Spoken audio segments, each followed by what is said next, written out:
பேடக்குயில் கூவையில உன்னுடைய வேதனைய நான் அறிஞ்சேன். பொங்கலத்தில் மாலையிட ஒன்னிரண்டு தோளத்தொட என்ன தவம் செஞ்சேனோ என் மாமா.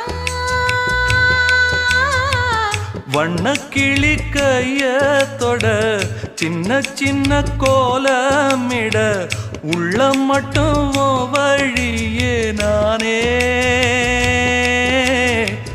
உள்ளம் மட்டும் வழியே நானே.